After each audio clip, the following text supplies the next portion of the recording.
جبکہ باقی امریکہ اور برطانیہ جیسے ملکوں کے اندر، کیونکہ یہ لوگ مانتے ہیں کہ انہی ٹیبلٹس کو ڈی کوڈ کر کے آسمانی راستوں کے راز کو سمجھا جا سکتا ہے، جنہیں حضرت ادریس علیہ السلام نے اس فرشتے کے ساتھ طے کیا تھا۔ اب یہاں پر ایک بات نہایت اہم ہے کہ اگر چوتھے آسمان کا رستہ معلوم بھی کر لیا گیا تو انسانی مادی جسم ان سختیوں کو برداشت نہیں کر سکتا۔ بیکوفینک کے اندر لکھا گیا ہے کہ اللہ نے ادریس علیہ السلام کی آنکھوں سے آسمان کا پردہ اٹھا دیا تھا تاکہ وہ ہماری نشانیوں کو دیکھ سکے۔ ناظرین، یہاں یہ بات بالکل واضح ہے کہ اللہ نے یہ پروٹوکول خود حضرت ادریس علیہ السلام کو دیا تھا، یہ عام انسان کی پہنچ کے لیے بالکل بھی نہیں ہے۔ یعنی اگر آج کا انسان اس راز کو جان بھی لے تو وہ پردہ اس کی آنکھوں کے سامنے بالکل ایسے موجود رہے گا جیسے دنیا کے باقی انسانوں کے لیے۔ اب یہ پردہ موجودہ بلیک ہولز بھی ہو سکتے ہیں اور کوئی آسمانی دروازہ یا پھر کوئی پورٹل، اللہ عالم۔ ناظرین، بک آف انوک کو 5 حصوں کے اندر تقسیم کیا گیا ہے، جس کے اندر کافی حیرت انگیز دعوے کیے گئے ہیں، اور پہلا حصہ اس کا کہلاتا ہے بک آف واچرز، جو 300 سال قبل مسیح کے اندر لکھا گیا تھا، اور اس کے اندر بیان ہوتا ہے کہ آسمان پر موجود کچھ فرشتے جنہیں واچرز کہتے ہیں، حضرت ادریس علیہ السلام کے والد کے زمانے کے اندر زمین پر انسانی شکل کے اندر ایک پہاڑ پر اترے، اور یہ تعداد میں 200 تھے۔ ان کے سردار فرشتے نے باقی 199 سے یہ وعدہ لیا کہ ہم سب مل کر انسانوں کی نسل کو بگاڑ دیں گے، انہیں نئی نئی گناہ سکھائیں گے، لہٰذا انہوں نے طرح طرح کے گناہ یعنی انسانی تخلیق کو بدلنا، انسان اور جانوروں کا ملاپ اور فحاشی کو پھیلانا سکھایا، اسلحہ یعنی تلواریں اور ڈھالیں اور زیور بنا کر بننا سنورنا سکھایا، جو کہ انسان اس سے پہلے نہیں جانتے تھے۔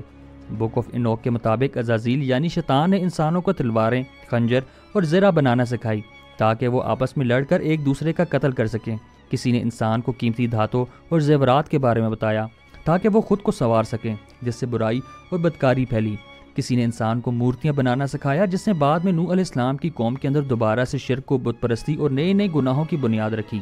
اسی مخلوق نے انسانی عورتوں کے ساتھ جنسی تعلقات بھی قائم کیے، جس سے انسانی جائنٹ پیدا ہوئے، جنہیں نیفیلیمز کہا گیا۔ جسامت میں انتہائی لمبے، انتہائی طاقتور تھے، اور ان کی عمریں بھی بہت لمبی تھی۔ انہوں نے باقی تمام انسانوں کا شکار کر کے انہیں کھانا اور ختم کرنا شروع کر دیا، یہاں تک کہ یہ کسی جانور کو بھی نہیں چھوڑتے تھے۔ اس کے بعد وہ آپس میں خود ہی لڑ کر ایک دوسرے کو قتل کرنے لگے۔ انہی جانوروں کو ملا کر کئی حیوانی نسلوں کو بھی بنایا، جس کا ثبوت دنیا کے مختلف حصوں سے ملنے والی ایسی مورتیاں ہیں جو کہ اس بات کی تصدیق کرتی ہیں، کیونکہ ان کے اندر واضح طور پر یہ دیکھا جا سکتا ہے کہ ان کے آدھا جسم انسانی اور آدھا کسی جانور کا ہے۔ ناظرین، اب سوچنے کی بات یہ ہے کہ آج سے تقریباً 10,000 سال پہلے کے انسانوں کو اس سب کے بارے میں کیسے پتا تھا۔ بک آف انوک کے اندر ان فرشتوں کا انسانی عورتوں سے جن سے تعلق قائم کرنے کا جو واقعہ بیان کیا گیا ہے وہ اس لیے بھی ان لاجیکل ہے کیونکہ فرشتوں میں کوئی جنسی ہی نہیں ہوتی۔ انسانوں کی طرح ان کے اندر میل فیمیل کا تصور نہیں ہوتا، جبکہ جنات کے اندر یہ جنس پائی جاتی ہے اور وہ انسانوں پر عاشق ہو کر ان سے تعلق بھی قائم کر سکتے ہیں۔ لہٰذا یہ تمام باتیں قرآن کریم کے مطابق عزازیل یعنی شیطان اور اس کے ساتھی شیطان جنات پر بالکل فٹ ہوتی ہیں، کیونکہ فرشتوں کے بارے میں کوئی یہ تصور ہی نہیں کر سکتا کہ وہ خالق اللہ کو چھوڑ کر اس کی مخلوق یعنی جنات کی فرما برداری کریں گے۔ قوم عاد جو کہ حضرت نوح علیہ السلام کی چوتھی نسل سے تھے، کھجور کے درختوں جتنے لمبے اور طاقتور تھے، اور ان کی نسل نیفیلیمز کی نسل کے واقعات تھے جن پر اللہ کی نافرمانی کی وجہ سے دردناک عذاب آیا، کیونکہ ان لوگوں نے ہود علیہ السلام کی تعلیمات کا انکار کیا تھا۔ ناظرین، انسانی عقل بھی اس بات کو تسلیم نہیں کرتی کہ کھجور کے درخت جتنے لمبے یعنی کم از کم 20 فٹ یا 2 منزلہ عمارت جتنے لمبے انسان بنا کر کسی بڑے جینیٹک بدلاؤ کے ذریعے ہو سکیں۔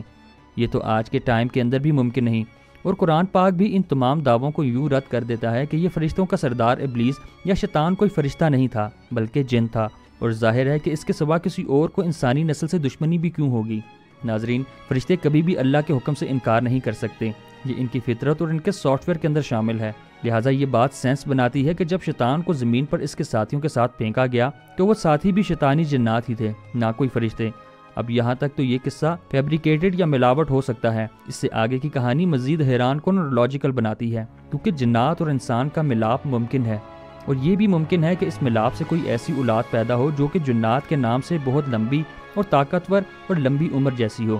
جیسا کہ بک آف انوک کے اندر انہیں نیفیلیمز کہا گیا۔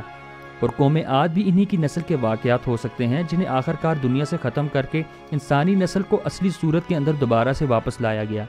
جبکہ اس بدلاؤ کے نتیجے میں جو جانور نما انسان بچ گئے تھے انہیں زمین سے حضرت نوح علیہ السلام کے دور میں مکمل طور پر سیلاب سے ختم کیا گیا۔ ناظرین، بائبل اور قرآن کے اندر واضح طور پر بیان ہے کہ اسے یعنی نوح علیہ السلام کو ہر ایک جانور کے جوڑے یعنی جانوروں کا جوڑا کشتی کے اندر رکھنے کا حکم دیا، جس کا مطلب ہے کہ ایسے جانور جو اس ملاپ کا شکار نہیں ہوئے تھے بلکہ اپنی اصل صورت کے اندر باقی تھے، تاکہ ان جانوروں کی اصل کو بچا کر باقی تمام انسان ہائیبرڈ یا انسانی حیوانوں کو اللہ تعالیٰ زمین سے ختم کر دے۔ جیسے پانی کچھ چیزوں کو دھو کر صاف کیا جاتا ہے، بالکل اسی طرح اس ناپاکی کو اللہ نے زمین سے پاک کر دیا۔ بک آف انوک کے چیپٹر 37 سے 71 کو بک آف پروورب کہا جاتا ہے، جس کے اندر قیامت کے دن سرکش اور نافرمان بادشاہوں اور قیامت تک آنے والے واقعات کا ذکر کیا گیا ہے۔ اس چیپٹر میں ایک شخصیت کا قیامت سے پہلے آنے کا ذکر ہے، جسے سن آف مین یعنی انسان کا بیٹا، مسیح یا چنا ہوا کہا گیا ہے، یعنی حضرت عیسیٰ علیہ السلام۔ ناظرین، اس کتاب کا تیسرا والیوم کہلاتا ہے ایسٹرومینیکل۔ اس کتاب کے 4 حصے 1947 کے اندر فلسطین کے ڈیڈ سی سکرول سے ملے تھے۔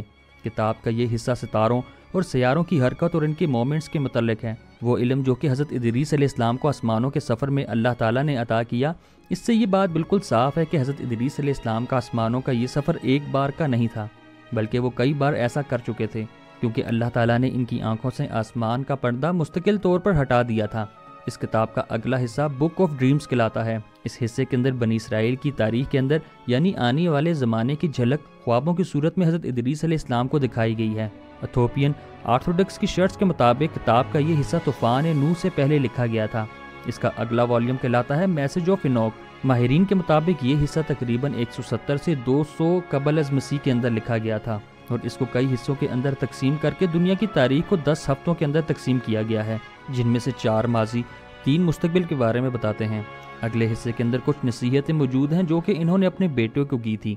اس سے اگلے حصے کے اندر ہدایت اور گمراہی کے رستے اور گناہ کرنے کے انجام کے ساتھ ساتھ جنت اور جہنم کا بھی ذکر موجود ہے۔ بالکل اسی حصے کے اندر طوفان نوح کا ذکر بھی ایک پیشن گوئی کے طور پر موجود ہے، جس کا کچھ حصہ ڈیڈ سی سکرول سے ملا تھا۔ ناظرین، بالکل حضرت ادریس علیہ السلام یا پھر ان سے پہلے حضرت شیش علیہ السلام اور ان سے پہلے حضرت آدم علیہ السلام پر نازل ہونے والے صحیفوں کے بارے میں آج بھی کوئی شخص نہیں جانتا کہ وہ کہاں پر موجود ہیں اور کس زبان کے اندر تھے، اور اگر آج کے ٹائم میں مل بھی جائیں تو اس بات کی کوئی گارنٹی نہیں کہ وہ صحیح بھی ہیں یا پھر فیبریکیٹڈ ہیں۔ لیکن جہاں تک بک آف انوک کا تعلق ہے تو اس کے موجودہ نسخے حضرت عیسیٰ علیہ السلام کی پیدائش سے بھی تقریباً 200 سال پہلے لکھے گئے تھے، جو کہ اس کے مکمل طور پر سچا ہونے کا ثبوت نہیں دیتے۔ اور دوسرا، اس کے اندر موجود دعوے قرآن پاک کی تعلیمات کے خلاف تو ہیں ہی، لیکن ساتھ ساتھ تورات اور انجیل کے بھی خلاف ہیں۔ ان صحیفوں کو مکمل طور پر شامل نہیں کیا گیا۔ لیکن جہاں تک آدم علیہ السلام، شیطان اور اس جنات کا زمین پر انسانوں کو بہکانا اور ان کو گناہ کرنا سکھانا، انسانی تخلیق کو بدلنا اور طوفان نوح کے بعد زمین کو ان گناہوں سے پاک کرنے کی تمام چیزوں کو دیکھیں تو یہ باقی تمام چیزیں ہر اعلامی کتابوں سے میچ کرتی ہیں۔ لہٰذا اگر ہم قرآن پاک، تورات اور انجیل کو حوالہ بناتے ہیں اور بک آف انوک کو پہلے کی طرح جوڑتے جائیں تو مکمل ٹائم لائن ہمارے سامنے آتی ہے، اور تمام تر واقعات بالکل ایک فصل کی طرح حل ہوتے نظر آتے ہیں۔ سچ اور جھوٹ بالکل الگ ہو جاتا ہے، اور یہ واقعات بالکل لاجیکل بننے لگتے ہیں، جن کے بارے میں آج کی تاریخ کے اندر جاننا انسانوں کے لیے ضروری نہیں ہے، کیونکہ وہ تعلیمات اسی زمانے کے لوگوں کے لیے تھی۔ لہٰذا قرآن و حدیث کے اندر صرف وہ کچھ بیان کیا گیا ہے جو کہ عبرت کے لیے یا پھر نصیحت کے لیے ہے، یا پھر قرآن پاک کے ساتھ باقی تمام الہامی کتابوں کے ساتھ مطابقت رکھتا ہو۔ ناظرین، تو یہ تھی بک آف انوک کی مکمل تفصیل۔ امید ہے آج کی ویڈیو آپ کو پسند آئی ہوگی۔ ملتے ہیں ایک نئی ویڈیو میں ایک نئی ٹاپک کے ساتھ۔ آخر میں ہمارے اس چینل کو سبسکرائب، اس ویڈیو کو لائک اور بیل آئیکن پر لازمی کلک کیجیے گا۔ والسلام فی امان اللہ۔